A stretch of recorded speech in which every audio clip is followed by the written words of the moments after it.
Hello students, my name is Alaukik from City Group of College Lucknow. आज हम लोग BCom second semester में company accounts में अपने टॉपिक को आगे कंटिन्यू करते हैं। लास्ट लेक्चर में जो हम लोगों ने देखा उसमें हम लोगों ने पढ़ा concept of amalgamation and absorption accounting standard 14 के अनुसार। आज स्टूडेंट जो हम लोग बात करेंगे उसमें हम लोगों ने टाइप्स ऑफ अमेलगमेशन भी देखे थे कि किस तरीके के नेचर परचेज के हिसाब से होता है या किस तरीके का नेचर उसका मर्जर के हिसाब से होता है। आज जो हम लोग डिस्कस करेंगे स्टूडेंट वो करेंगे परचेज कंसिडरेशन। क्या करेंगे? Purchase consideration. तो आज अपने टॉपिक को स्टार्ट करते हैं। बेसिकली अमेलगमेशन और अब्जॉर्प्शन की जब बात हुई थी स्टूडेंट्स, तो whenever a company purchases the business of another company, जब कंपनी बेसिकली क्या करती है, बिजनेस परचेज करती है अनदर कंपनी का, तो उसको या तो हम अमेलगमेशन कहते हैं या उसको एब्जॉर्प्शन कहते हैं, या फिर हम इसको दूसरे नाम से भी अगर जाने तो इसको एक्सटर्नल रिकंस्ट्रक्शन भी कहा जाता है। तो एमलगमेशन बेसिकली जो कवर करता था स्टूडेंट्स, वो कुछ बेसिक सर्टेन कंडीशंस को या सिचुएशंस को इंक्लूड करता है। वो बेसिकली क्या होती हैं उसको बेसिकली अगर हम बात करें तो दो तरीके की, अगर एक हम बात करें ट्रांसफरी कंपनी की और दूसरी बात करें ट्रांसफरर कंपनी की। बेसिकली समझने से पहले हम एक चीज़ को क्लियर कर लें कि ट्रांसफरी कंपनी और ट्रांसफरर कंपनी कौन सी कंपनीज होती हैं। लास्ट लेक्चर में भी हम लोगों ने डिस्कस किया था कि परचेजिंग कंपनी और सेलिंग कंपनी। तो बेसिकली जो ट्रांसफरी कंपनी होती है, ट्रांसफरी कंपनी का मतलब जो अपने अंदर किसी भी कंपनी को ट्रांसफ़र कर रही है, इंक्लूड कर रही है या किसी बिजनेस को परचेज कर रही है, ऐसी कंपनी को बेसिकली हम ट्रांसफरी कंपनी या परचेजर कंपनी के नाम से जानते हैं। जो दूसरी कंपनी स्टूडेंट्स होती है वो होती है transferor company. Sir, transferor company को हम सेलिंग कंपनी भी कहते हैं, जिसको आप वेंडर कंपनी भी कहते हैं। ट्रांसफरर का मतलब जो ट्रांसफ़र कर रहा है अपना बिजनेस दूसरे बिजनेस में। सो बेसिकली अगर बात करें परचेजिंग कंपनी, बात करें सेलिंग कंपनी की, तो इसमें जो बिजनेस को ट्रांसफ़र कर रहे हैं वो किस बेसिस पे अपने बिजनेस को ट्रांसफ़र करते हैं, उन चीज़ों के बारे में आज हम प्राइस के बारे में डिस्कस करेंगे। उसी को हम बोलते हैं purchase consideration. Sir, purchase consideration basically होता हमारा क्या है? सो परचेज कंसिडरेशन की अगर हम बात करें स्टूडेंट्स, तो परचेज कंसिडरेशन रेफर्स करता है या तो कैश आइटम्स को या नॉन कैश आइटम्स को made by the share holders for of the transfer company by the transferee company. जो परचेज कंसिडरेशन होता है स्टूडेंट्स वो रिफर करता है कैश आइटम्स या फिर नॉन कैश पेमेंट्स जो भी आपके हैं, किसको? To share holders of the transfer company by the transferee company. मतलब वेंडर कंपनी से जो परचेजर कंपनी परचेज करता है, तो जो उसको पेमेंट करता है इधर कैश फॉर्म में या नॉन कैश पेमेंट्स में, उसको हम परचेज कंसिडरेशन कहते हैं। कंसिडरेशन का मतलब ही स्टूडेंट्स होता है प्रतिफल, कि प्रतिफल में क्या आया। अगर आपने किसी भी कंपनी को खरीदा तो आपके प्रतिफल में क्या आया, और वेंडर ने अपनी कंपनी को बेचा तो उसके प्रतिफल में क्या आया, उसको निकालने को हम परचेज कंसिडरेशन कहते हैं। बेसिकली अगर अकाउंटिंग स्टैंडर्ड 14 की बात करें तो उसमें परचेज कंसिडरेशन का मतलब यही होता है कि ऐसा price which is paid by the purchasing company, जो प्राइस परचेजिंग कंपनी के द्वारा स्टूडेंट पेड किया गया होता है, ऐसे प्राइस को जो पे करते हैं उसको हम बोलते हैं परचेज कंसिडरेशन। और ये किस कंपनी को हम पे करते हैं? जो हमारी वेंडर कंपनी होती है, जिसके बिजनेस को हम परचेज करते हैं, उसको जो हम प्राइस पे करते हैं उसको बोलते हैं purchase consideration method. Accounting standard 14 में the purchase consideration is the aggregate of shares and other securities issued and the payment made in the form of cash or the form of assets by the transfer company।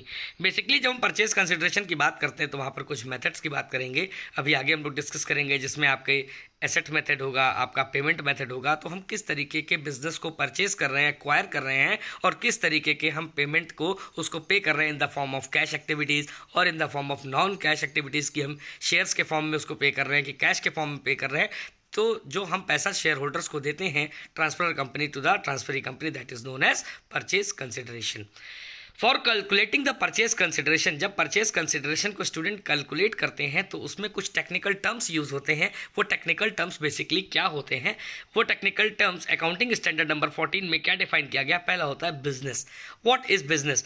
Basically इसमें जो business include करता है वो सारी की सारी all assets and all liabilities, assets less liabilities. Basically assets की बात करता है और लायबिलिटीज़ की बात करता है कि हम किसी भी बिजनेस को परचेज कर रहे हैं तो उसकी आपको एसेट्स भी लेनी पड़ती है, उसकी लायबिलिटीज़ भी लेनी पड़ती है, लेकिन कोशिश करते हैं कि हम बिजनेस की ऐसे बिजनेस को एक्वायर करें जिसमें एसेट्स ज़्यादा हो, लेस लायबिलिटीज़ हो। ऑल एसेट्स में इसमें बेसिकली इंक्लूड होती हैं सारी की सारी एसेट्स आपकी या तो कैश फॉर्म में होंगी या बैंक बैलेंस फॉर्म में होंगी, जितने भी होंगी एसेट्स वो सारी की सारी इसमें इंक्लूड रहेंगी। Third, trade and liabilities. Basically trade liabilities and liabilities का मतलब ये होता है कि trade liabilities refers to those liabilities which are incurred on account of goods of the business trade liabilities includes, क्या होती है trade liabilities?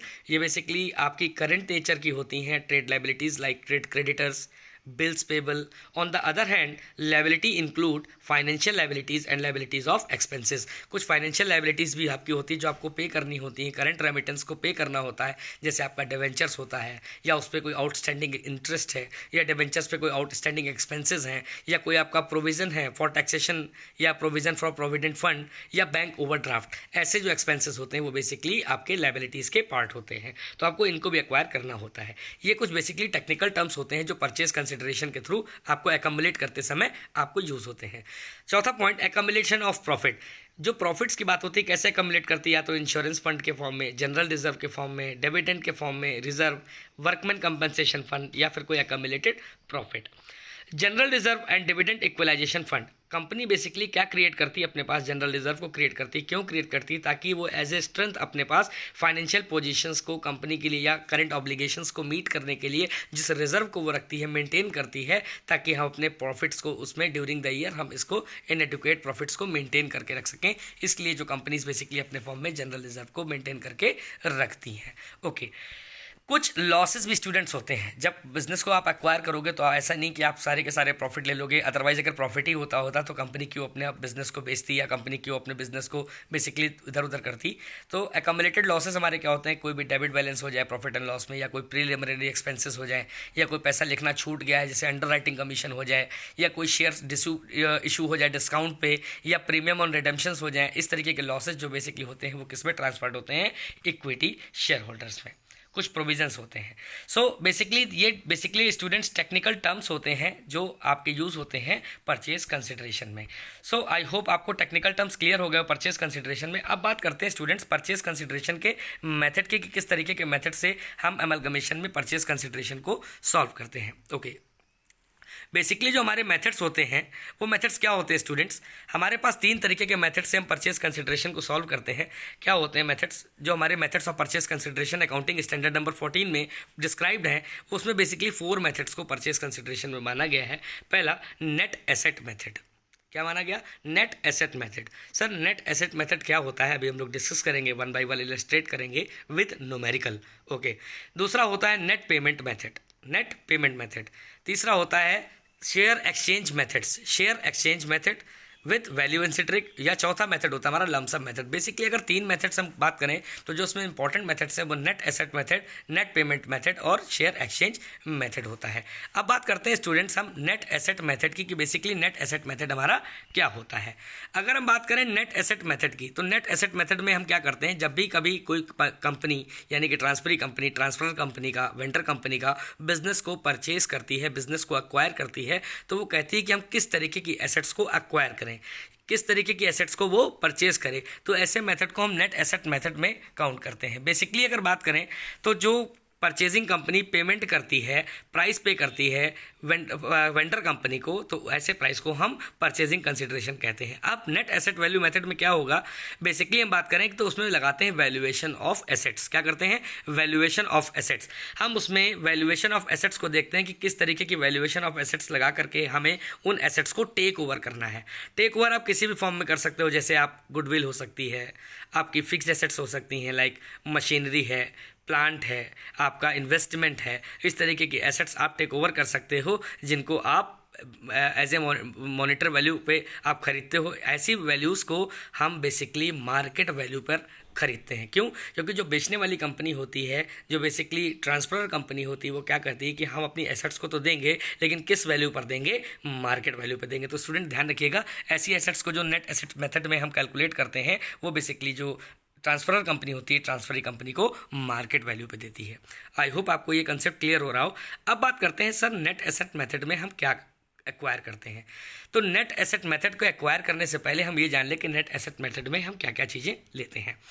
Under this method purchase consideration is arrived at the adding by the agreed value of only those assets which have been taken over by the transferee company। हम ऐसी assets को लेते हैं जो केवल ट्रांसफरी कंपनी उन assets को take over करना चाहती है, वो चाहे आपकी कैश के फॉर्म में हो, वो चाहे आपकी फिक्स्ड एसेट्स के फॉर्म में हो। लेकिन याद रखिएगा स्टूडेंट्स, अगर हम फिक्टियस एसेट्स की बात करेंगे, मतलब बेकार की एसेट्स की बात करेंगे, तो वो चीज़ नेट एसेट मेथड में कैलकुलेट नहीं होती है।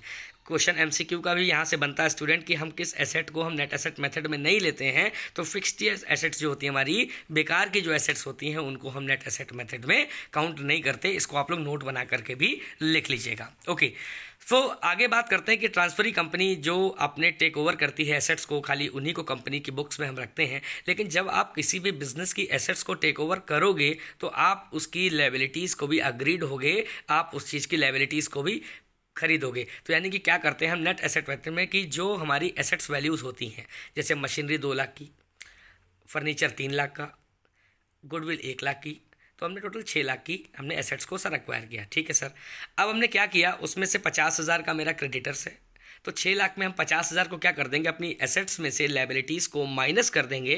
तो जब एसेट्स से हम लायबिलिटीज़ को माइनस करेंगे तो जो वैल्यू मेरे पास बचेगी that is called net consideration. अब इसको हम इलस्ट्रेट करेंगे एक एग्जांपल के थ्रू भी, लेकिन आप यहीं पे इस कंसेप्ट को समझ लीजिए कि हम जब एसेट्स को एक्वायर करेंगे तो लायबिलिटीज़ को उसमें से, या जो एक्सपेंसेस हमारे होंगे उनको हम उसमें से डिडक्ट कर लेंगे। Okay, basically in the absence of any information regarding the agreed value of asset and liability, अगर कोई इन्फॉर्मेशन एब्सेंट होती है अग्री वैल्यू करने में एसेट और लायबिलिटी के, then the value is presume to be amount in which the asset of liability appears in the book of transfer company. फिर जो बुक वैल्यू पे एसेट्स हमारी ट्रांसफर कंपनी में दिखाई गई हैं, हम उन्हीं वैल्यूज़ पर उस बुक को काउंट कर लेते हैं, उसी को हम प्रिज्यूम कर लेते हैं।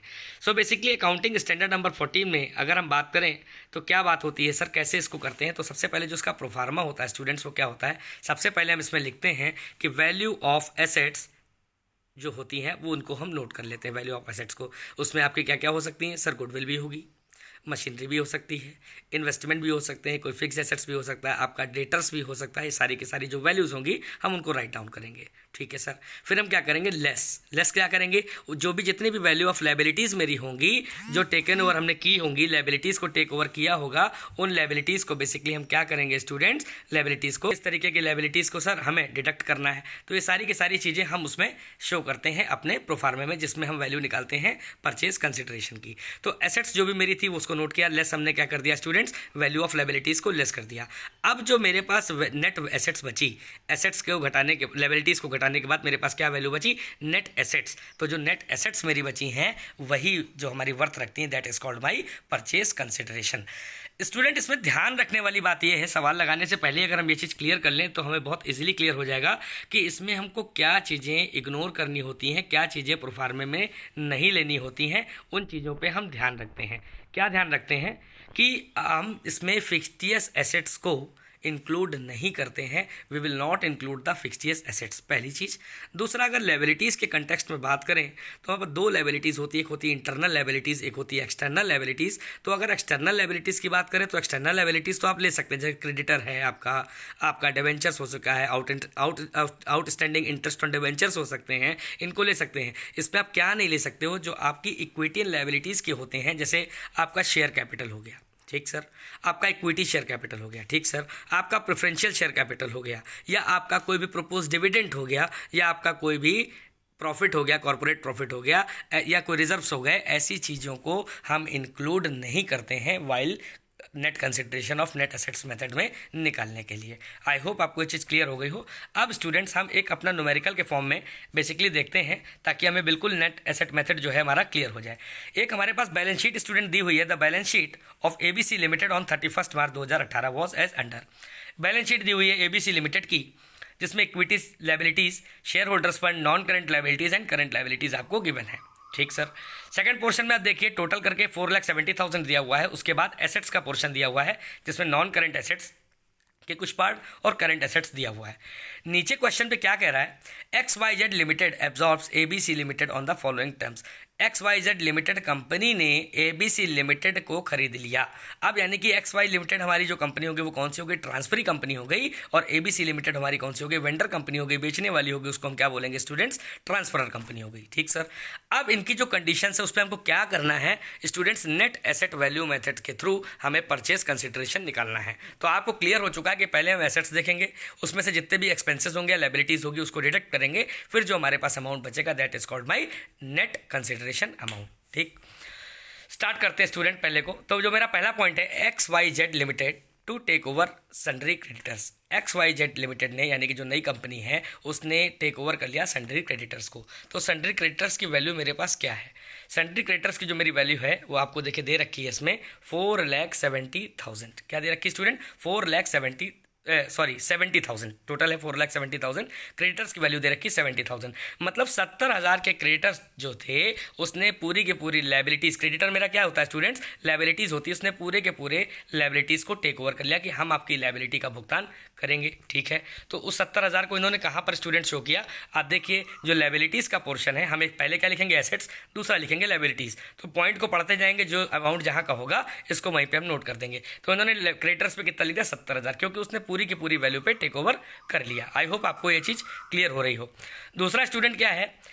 XYZ limited to take over the land and buildings. अब उस कंपनी ने एसेट्स को परचेज करने लगा। तो एसेट्स हमारी कहाँ जाएंगी? ऐड होंगी, जो भी एसेट्स को परचेज करेंगे। कैसे? Land and building, plant and machinery and investment at 120% of book value, यानी कि बुक वैल्यू से भी 120% ज़्यादा पर उन्होंने इस चीज़ को परचेज किया। ठीक है स्टूडेंट, तो अगर बात करें लैंड एंड बिल्डिंग की, तो लैंड एंड बिल्डिंग आपको कहाँ पर मिलेगी? सर बैलेंस शीट में जहाँ पर एसेट्स होता है वहाँ पर हमको लैंड एंड बिल्डिंग मिलती है। ठीक, तो लैंड एंड बिल्डिंग मेरी कितनी है? लैंड एंड बिल्डिंग मेरे पास दे रखी 2 लाख की। तो अगर 2 लाख की लैंड एंड बिल्डिंग स्टूडेंट्स है और 2 लाख की लैंड एंड बिल्डिंग को आप 120% ज़्यादा बुक वैल्यू पे लेंगे, तो 2 लाख का 120% कितना हो जाएगा? 2,40,000। तो लैंड एंड बिल्डिंग आप जो परचेस करोगे, जो ट्रांसफरी कंपनी परचेस करेगी, वो करेगी 2,40,000 पे। ऐसे ही प्लांट एंड मशीनरी की कीमत 1,28,000 दे रखी, उसको 120% ज़्यादा पे लिया तो हो गया 1,53,600। सन्ड्री डेटर्स को भी स्टूडेंट इन्होंने क्या किया? सन्ड्री डेटर्स को 90% ऑफ द बुक वैल्यू, अब इन्होंने अलग अलग बुक वैल्यूज़ पे जिसकी जितनी रिमार्क थी, जितनी उसकी वैल्यू थी, उसी वैल्यू पर उन्होंने परचेस किया। तो ठीक है, 90% पे किया, तो डेटर्स का अमाउंट हमारे पास कितना है? तो डेटर्स का अमाउंट हमारे पास 80,000 है। 80,000 का स्टूडेंट 90% अगर निकाला जाए तो 72,000 होता है, यानी कि कम पे लिया। ठीक है सर। डिवेंचर 120% आपने पढ़ा, इन्वेस्टमेंट को 120% पे, और जो गुडविल को लिया वो उन्होंने एज इट इज़ 35,400 में ले लिया, जो बेसिकली वैल्यू दी हुई है। ठीक है सर, तो हमें 35,400 में ले लिया। अब जो मैंने अग्री की है वैल्यू एसेट्स को लिया, वो कितने की टोटल एसेट्स को मैंने एक्वायर किया, परचेज किया फ्रॉम ABC कंपनी से, तो वो मैंने किया 5,49,000 की, 5,49,000 की। आई होप आपको बिल्कुल इजीली ये चीज़ कंसेप्ट क्लियर हो गया हो। ठीक सर। अब लायबिलिटीज़ की बात करें, सर जितनी भी एसेट्स में से लायबिलिटीज़ होती हैं उनको डिडक्ट कर दीजिए तो आपको नेट कंसिडरेशन वैल्यू मिल जाएगी। ठीक, तो लायबिलिटीज़ मेरे पास क्या थी? लायबिलिटी बेसिकली बात करें तो उसने सबसे पहला पॉइंट में लिखा था कि क्रेडिटर का पूरा अमाउंट पे कर दिया, तो 70,000 रुपये के क्रेडिटर थे, हमने उसको पे कर दिया। फिर दिया हुआ है liability to debenture holders including interest to met by issue of 2 lakh 15% debenture by XYZ limited. जो डिवेंचर थे आपके 12% पे, क्योंकि डिवेंचर कोई परसेंटेज पे होते स्टूडेंट्स, तो 2 लाख के थे, तो 2 लाख की लायबिलिटी हमने पे कर दी है। डिवेंचर्स का बेसिकली हम लोगों ने चैप्टर पढ़ा, उसमें पढ़ा कि डेप्ट को कवर करने के लिए जो फंड रेस किए जाते हैं उनको डिवेंचर्स कहते हैं, और 2 लाख रुपए के डिवेंचर्स हमने लायबिलिटीज़ में शो कर दिए। आउटस्टैंडिंग उस पर कितना है? तो आउटस्टैंडिंग हमारा 3,000 का, ये कितना दिया हुआ है इसमें? आउटस्टैंडिंग डिवेंचर्स हमारे 20,000 के दिए हुए हैं, तो 20,000 के अगर आप निकालोगे तो कितना आ जाएगा अमाउंट में? लायबिलिटीज़ के पोर्शन में आप शो कर दो। अब आपने क्या किया? 2,90,000 रुपये टोटल जो है आपकी एक्सपेंडिचर यानी कि लायबिलिटीज़ आ गए। अब एसेट्स में से आप लायबिलिटीज़ को क्या करेंगे स्टूडेंट्स? डिडक्ट कर देंगे। डिडक्ट करने का मतलब क्या होता है कि डिडक्ट करने से आपको ये मिल जाएगा कि आपकी जो नेट परचेज कंसिडरेशन है नेट एसेट्स वैल्यू के थ्रू, वो आपको एग्जैक्ट सिचुएशन पे मिल जाएगी। तो 5,49,000 में से आप 2,90,000 घटाएंगे स्टूडेंट्स, तो आपको वैल्यू कितनी मिल जाएगी? 2,59,000। कितनी मिलेगी? 2,59,000। This is called your net purchase consideration. I hope आपको नेट परचेज कंसिडरेशन का कंसेप्ट क्लियर हो गया हो कि इसमें बेसिकली जो हम बात करते हैं वो एसेट्स जितनी हम एक्वायर करते हैं, जो कंपनी दूसरे कंपनी की अग्रीड वैल्यू पर तय करती है। याद रखिएगा स्टूडेंट, हमेशा जो वैल्यू हम तय करते हैं वो कोशिश करती है कि जो ट्रांसफरी कंपनी होती है वो मार्केट वैल्यूज़ पे बेचती है। किस पे बेचती है? मार्केट वैल्यू पे। जो उसकी बुक वैल्यू होती है, मार्केट वैल्यू होती है, उन्हीं पे अपनी एसेट्स को बेच देती है। तो हमने उसको बेचा, तो हमने कितने का टेक ओवर किया? 5,49,000 का। अब लायबिलिटीज़ की बात हमने कितनी की? 2,90,000 की। तो एसेट्स में से जैसे ही लायबिलिटीज़ को हम डिडक्ट करेंगे, we will get the net purchase consideration by the net asset value method. I hope आपको नेट एसेट वैल्यू मेथड आपको इजीली क्लियर हो गया होगा, जिसका इसका आंसर है 2,59,000। इसमें किसी भी तरीके का स्टूडेंट कोई डाउट हो तो आप इजीली इसमें पूछ सकते हैं।